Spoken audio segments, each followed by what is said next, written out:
ఆంధ్రప్రదేశ్ మనం అయ్యగారపల్లి కోటి సంతకాలు మెడికల్ కాలేజ్ సంబంధించింది ప్రైవేటీకరణ చేస్తున్న చంద్రబాబు నాయుడు ఈరోజు మా ప్రీతం నేత జగన్మోహన్ రెడ్డి గారు చెప్పినట్టు ఈరోజు కోటి సంతకాల కార్యక్రమం మన అయ్యగారపల్లిలో జరుగుతున్నాము. దీనికి మండలి కన్వీనరు అలాగే మన ఎంపీ గారు తిప్పేస్వామి గారు అధ్యక్షత ఇప్పుడు జరుగుతుంది.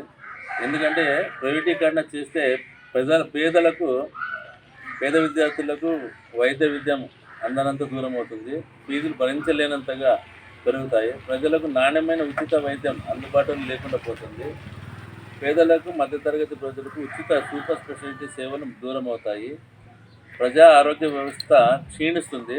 1,00,000 కోట్ల విలువ చేసే ప్రజల ఆస్తుల ప్రైవేటీకరణ పరం చేస్తున్నారు. కాబట్టి మనమందరూ ఇక్కడ పార్టీలకు అతీతంగా అందరూ ఈ కోటి సంతకాల కార్యక్రమంలో అందరూ చేసినారు. కొత్తగా మా డిమాండ్లు ఏమంటే కొత్తగా నిర్మిస్తున్న ప్రభుత్వ మెడికల్ కాలేజీలకు ప్రైవేట్ వ్యక్తులకు ఇవ్వకూడదు అని, పూర్తిగా ప్రభుత్వ రంగంలోనే నడపాలి.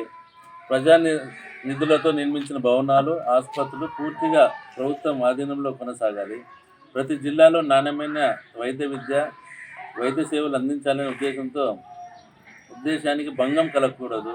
ప్రజా ఆరోగ్య వ్యవస్థ బలోపేతం చేయడమే రాష్ట్ర ప్రభుత్వ ధ్యేయం కావాలి. కానీ PPA విధానంతో ప్రైవేటీకరణ చేసేది మేము వ్యతిరేకిస్తున్నాము. అందుకు మేము ఈ కోటి సంతకాల కార్యక్రమంలో ఉన్నాము.